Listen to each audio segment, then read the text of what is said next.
Former United States President Donald Trump's arraignment continues to generate local and international reactions. The Republican, who is running for president again in 2024, pleaded not guilty to the charges, which stem from a grand jury investigation into hush money paid to adult film star Stormy Daniels in the lead-up to the 2016 election, which Trump won.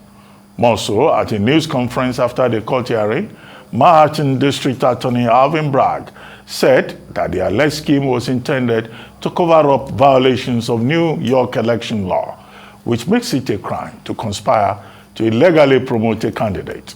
Bragg also said the $130,000 payment exceeded the federal campaign contribution cap. Trump is the first former U.S. president to be charged with a crime. Joining us now on this show to discuss Trump's arraignment and the likely implications internationally, especially in Africa and indeed Nigeria, is Professor Bolaji Akinyemi, Nigeria's former Minister of Foreign Affairs. Good morning, Prof, and thank you for joining us on the Morning Show. Good morning, Dr. Abati. Good morning, Ayo. Thank you for having me on your show. Good morning, sir. Well, Prof, let me just go straight to the point and ask you, for you, what are the major highlights or takeaways from the arraignment of President Donald Trump of the United States? Well, this is going to be one of the most difficult interviews I will have on this show, because you, Dr. Abati, you are always warning people not to speak too much negative things so that one does not run into the loss of libel, because I find it very difficult to find good things to say about Mr. Trump. But I will try my diplomatic best not to get your station or myself into trouble. Now, everybody had covered the ground about this being the first president to be arraigned, not convicted yet, to be arraigned. I will just modify that a little by saying that President Richard Nixon was on the verge, or actually of being charged with a crime. But the first action by President Ford, who succeeded him, was to sign a comprehensive pardon to cover everything that Richard Nixon did, is suspected of doing, or might have done, so that he will not be dragged to court. So, to that extent, Trump now has a record of being the first president, to be arraigned. When I heard the news, what struck me was, is this the era of the demystification of presidents? Dr. Abati, you've been in the center there. You know how all of us worship presidents as if they are demigods. The way protocol, security, the red carpet, everything, And all of a sudden, we've had Zuma in jail, is out now, but that is still being contested. We very often forget that the former president of France has been convicted, but they've given him the sentence of being house arrest instead of being hauled to prison. And now we've had Mr. Trump being hauled before a court and having his fingerprints taken. We've also gone to Malaysia. We've had the former Prime Minister of Malaysia, who is serving a prison term, and have several other prison sentences, other charges still pending. So, all of a sudden, have our presidents developed wooden feet? Do we now regard them as just human beings who, like all of us, have temptations and at times fall into those temptations? Is this good for democracy? Maybe.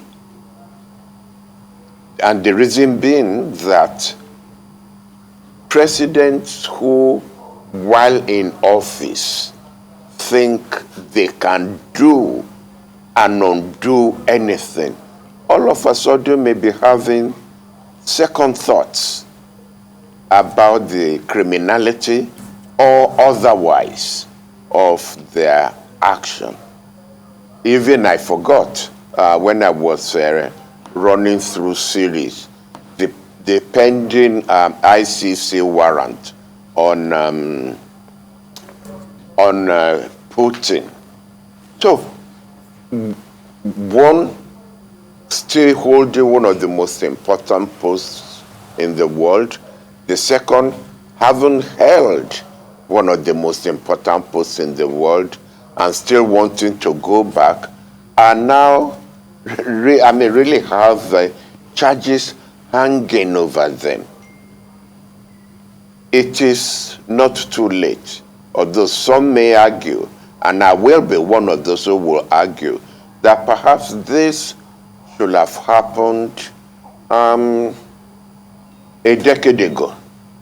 Because some of the things that presidents have done, especially presidents of powerful nations, things that they have done come very, very close to having criminal charges that probably could have been sustained.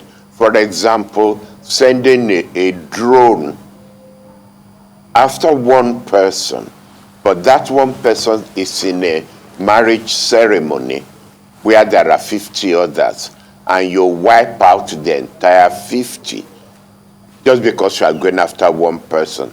Now that will come close to a violation of international human rights law, in my view.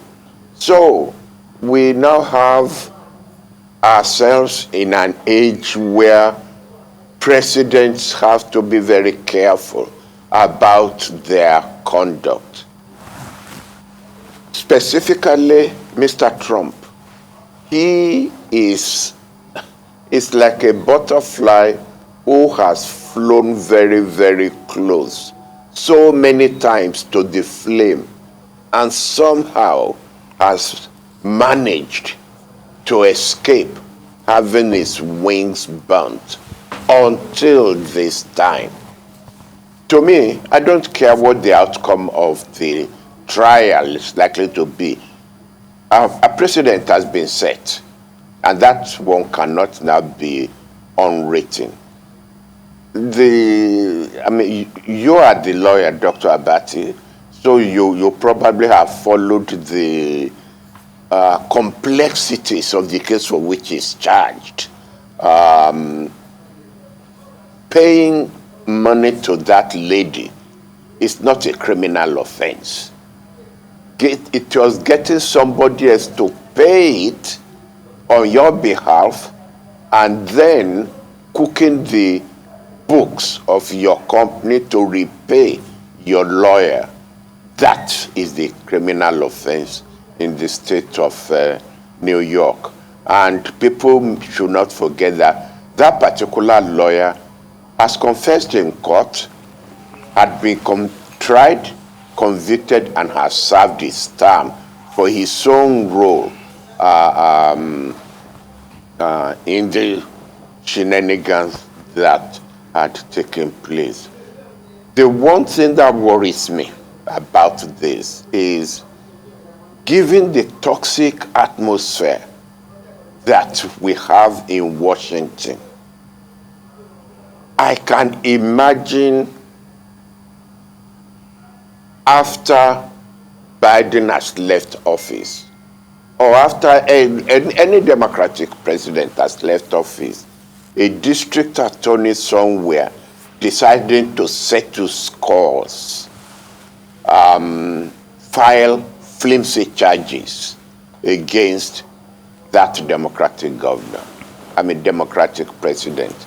That is what worries me. That not only the demystification of the post, but in fact, removing any aura of respectability from that post. How we will guard against that, how we will have judges who will immediately throw out the case or the cases as having no merit. Because once you start doing that, then what one would have expected, that the effect of charging Trump to court, which would be to serve as a warning to others, would have been removed. There are dictators in Africa, yes, who probably today will be calling the Attorney General in and asking them to please let us review what we've done in the past. All right. And advise me on what I shouldn't do, All right. given the rate at which former presidents are being hauled into court. I'm not sure it's not even diplomatic enough for me to mention names of sitting presidents whose conduct in office will probably come very close to being charged with offenses. All right, Professor Akinyemi, thank you for setting the tone for this conversation and just describing what you say as the aura, the mystique around the office of the president, especially for a superpower like the United States of America, where the office of the president is considered to be in the most powerful office or powerful seat in the world. And seeing a former president, going through a public arraignment where the world is watching. What do you make of Mr. Trump's statement that this is political persecution? So, as you have said, what's the difference with why didn't Biden offer the same protection or perhaps pardon that Ford did to Nixon following Watergate? Why have they allowed this to go on and then put that side by side by Mr. Trump saying that this is political persecution? Ayo, I'm not surprised that Trump would say it is political persecution.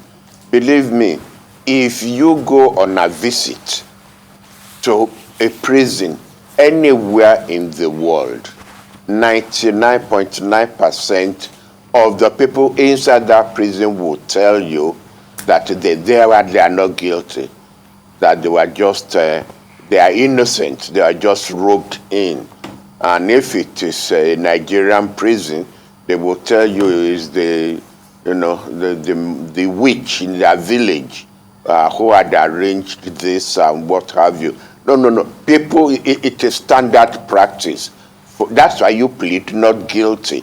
You will look for excuses to make. And that's why I made reference to the fact that the lawyer involved in this escapade had already confessed in court, had already been tried, had already been convicted, and had served his prison term.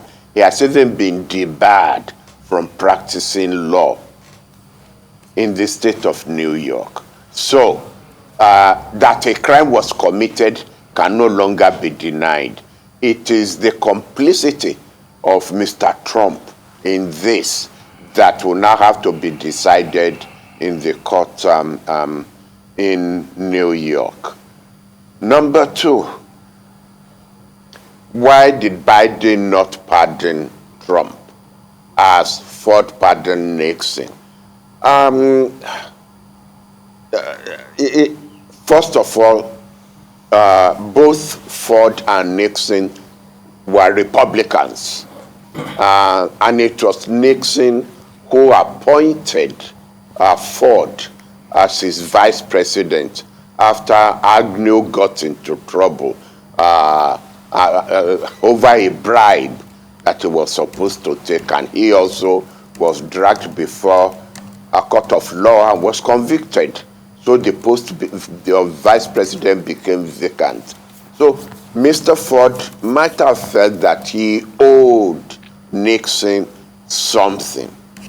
Don't forget that the Watergate episode so shook the United States that I think most people, even the Democrats, agreed with Ford that America shouldn't be made to go through the trauma of putting a president on trial, putting him in handcuffs, and marching him up to jail, especially since it was so clear Nixon's involvement in the Watergate episode. So I believe that is why Mr. Ford pardoned Nixon. Why will Biden not pardon Mr. Trump? Well, as I said, I've had to warn myself to watch my mouth during this program, because I'm still to find, okay, I'll put it this way. I'm still to find anybody I respect who has any good thing to say about Mr. Trump. And has he shown any contrition? Has he admitted that maybe he'd even done something wrong? No. Instead, look what he's done. The judge refused to issue a gag order out of respect for Trump. But he put him on notice that he should be guarded in what he will be saying about the case. As soon as he got back to Florida, he abused the district attorney, he abused the judge, he abused the wife of the judge, he abused the daughter of the judge, and that is a man whom the judge was respecting by not issuing a gag order. If I were the judge, I have him hauled back before me and issue a gag order. But the judge and everyone concerned may simply be saying, let's not heat up the atmosphere. Trump is Trump, let him keep saying whatever it is he will say. But that will be a dangerous position to take, because Trump has this way of winding up people and getting them to go and commit crimes. Let me give you one or two examples. When the FBI went to search his house in Florida over documents, secret documents, that he was not supposed to have taken away from the White House, Trump went to lambast the FBI, called them all sorts of names. The following week, some lone wolf went to shoot up an FBI building, causing injury to some of the people who were not even FBI agents, but who just happened to be around. That is the effect of Trump on his supporters. He will wind them up and lead them to commit crimes, dangerous crimes that put lives in danger. Well, so I believe that a gag order should be issued by the judge, and if he disobeys the gag order, well, lock him up. Well, Prof, Well, I think it's very good that you cited examples of other presidents elsewhere who have been jailed, who have been convicted, who have been sentenced. You mentioned Sarkozy, you mentioned Jacob Zuma of South Africa, you mentioned Najib Razak of Malaysia, that's his name. I will add to that list the last two presidents of South Korea, and Samsung Yi of Myanmar, the current vice president, Cristina Fernandez de Kirchner of Argentina, Silvio Berlusconi of Italy. So we've had, as you have pointed out, other presidents elsewhere who have been convicted and sentenced. But what I really want you to react to is international opinion on the arraignment of President Trump, which appears to be divided. While some people are saying he had it coming, he's a bad person. Viktor Orban, president of Hungary, says, "Oh, Mr. President, carry on. We are behind you." The president of El Salvador, Bukele, says this is a bad moment for American democracy. He says that if it had been another country where ahead of a general election in 2024, a major opposition figure is arraigned, that America will be in the forefront of saying you are persecuting an opposition figure. But that now America can no longer preach democracy, because what it will criticize other countries of doing, that is precisely what America is doing. What do you think of this divided reaction?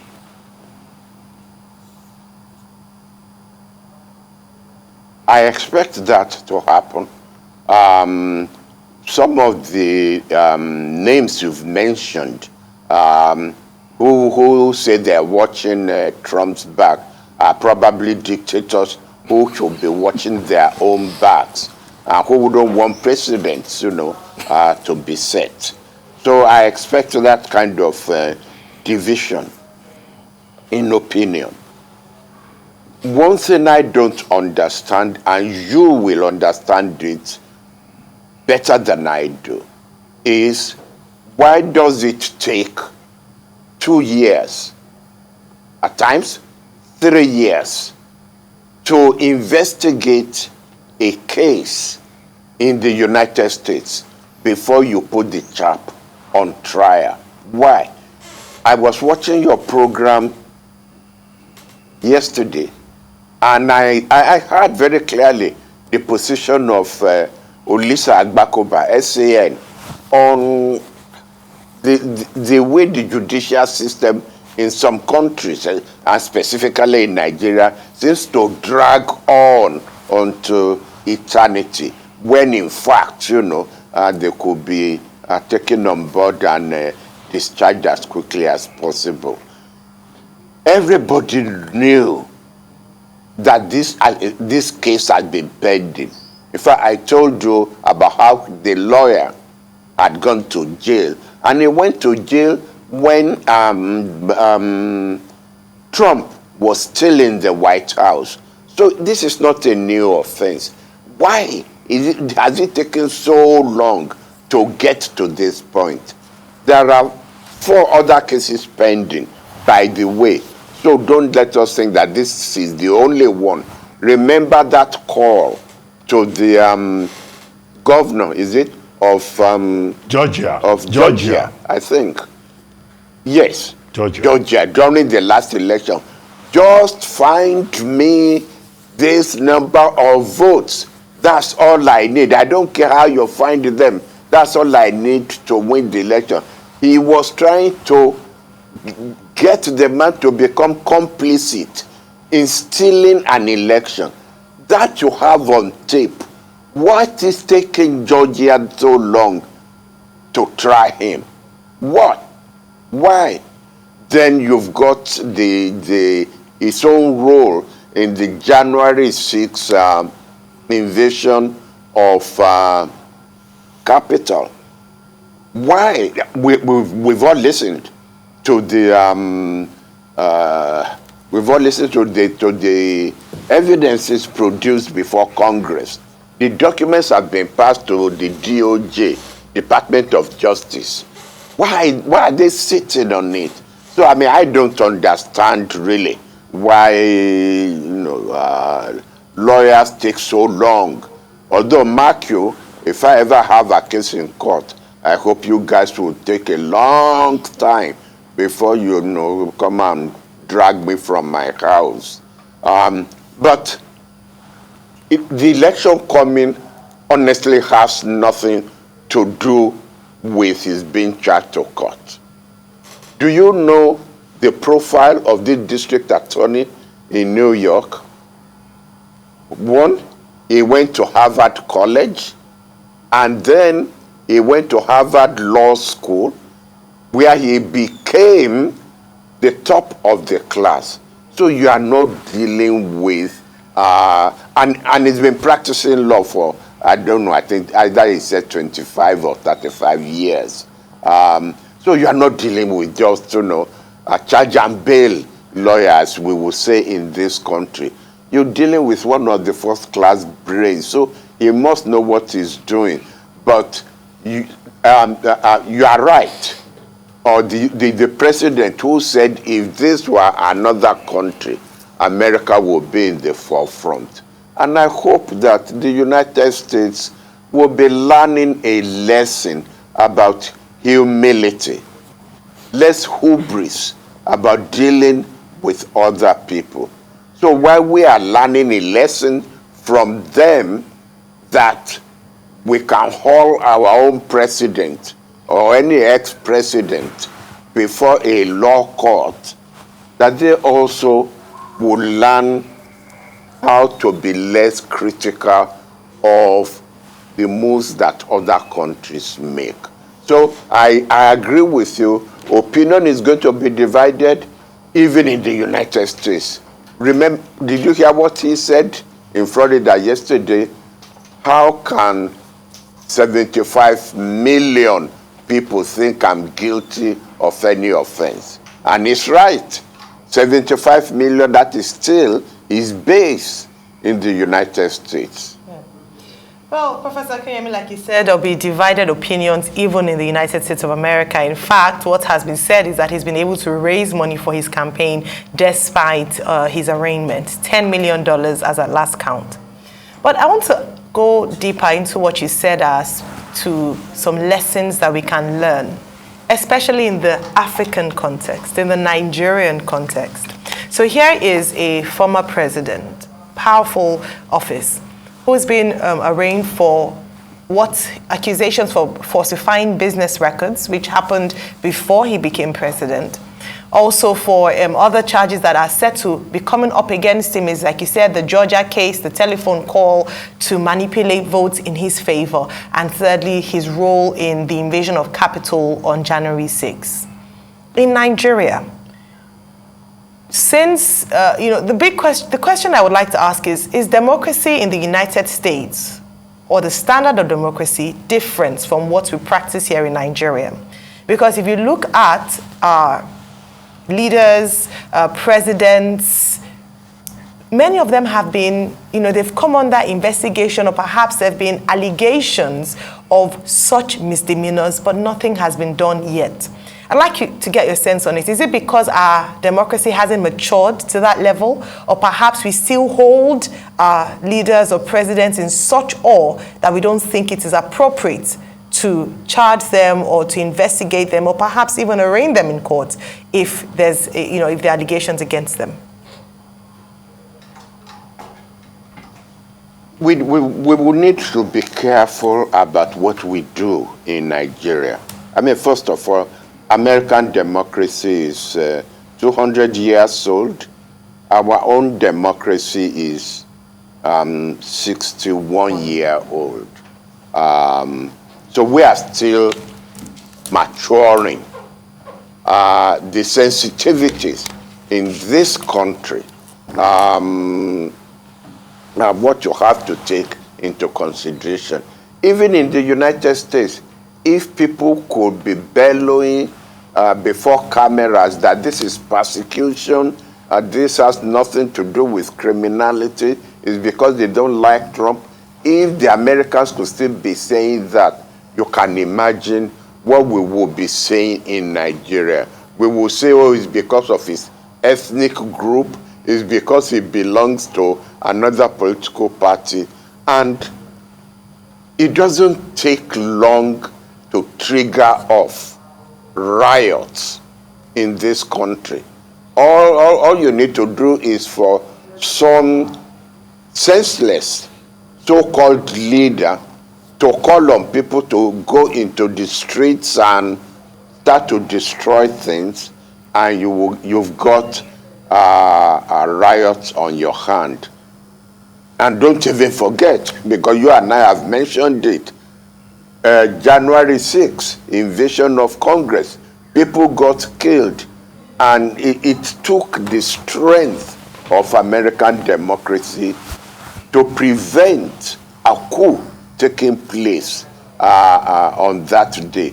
Nigeria is still, we are still, I would say, in a state of democratic flux, where we need to be careful, where we need to allow people to, especially somebody who's held the office of president, to get away with, some of the things that perhaps in a country like France, where the charge was on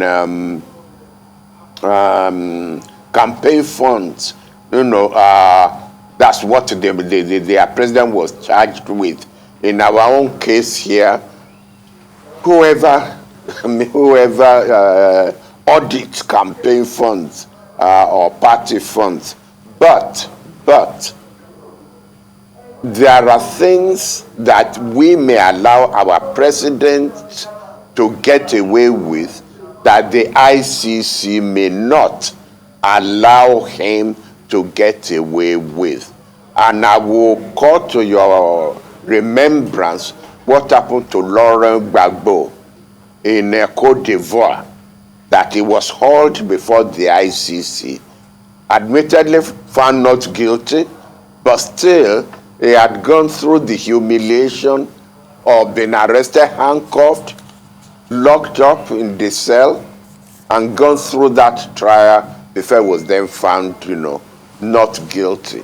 So the ICC waits for you to show whether you can handle the situation that you are confronted with, given the gravity, because it's not just, it's not just anything and every infraction of the law that will trigger ICC intervention. The ICC will wait, depending on the gravity of the offense, for your own domestic institutions to take care of the situation. It's when you don't act that the ICC will step in. But, the ICC doesn't step into every situation. Please recall the president of Tunisia, what he said about us, black people, that, we have come to his country, we have come to change the demography of Tunisia. He ethnic profiled blacks that countries started sending planes to evacuate their people. The ICC hasn't said a word about it, presumably because the new African country has filed complaint before the ICC. So it's not in every case the ICC will step in.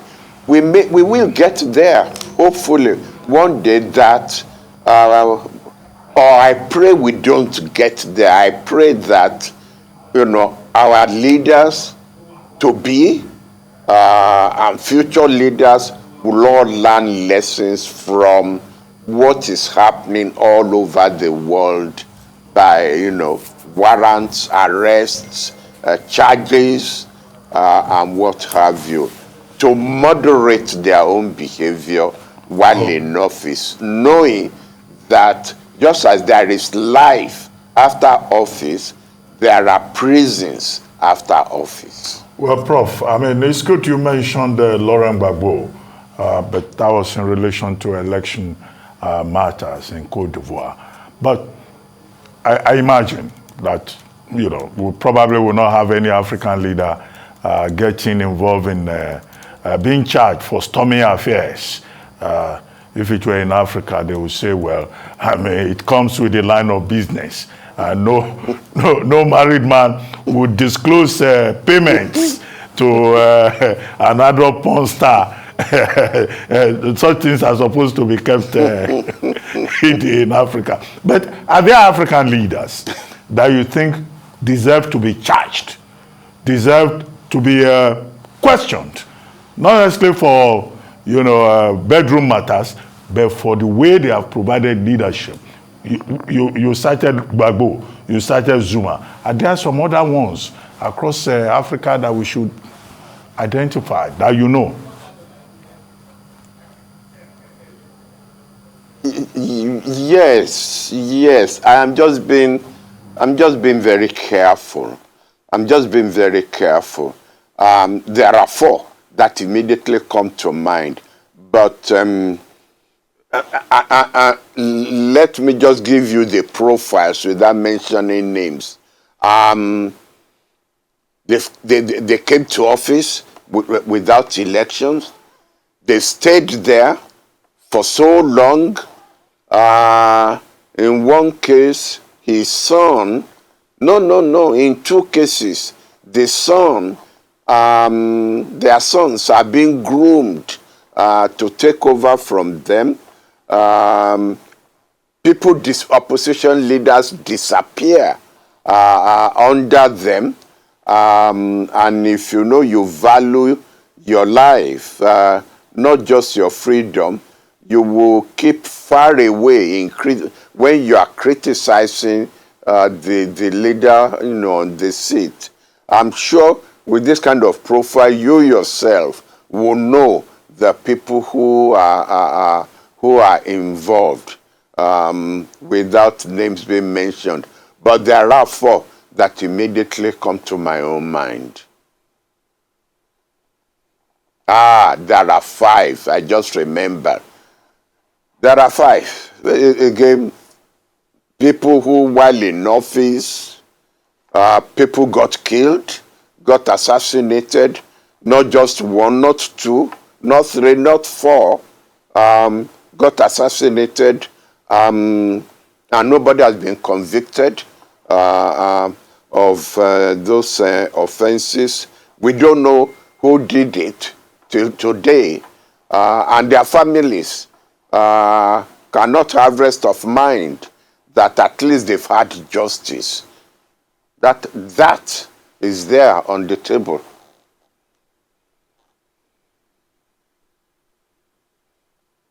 What about African leaders who need also to be charged and made to answer for their malfeasances? Thank you very much, Professor Bolaji Akinyemi, for your time with us this morning. Professor Akinyemi is former Minister of Foreign Affairs of the Federal Republic of Nigeria.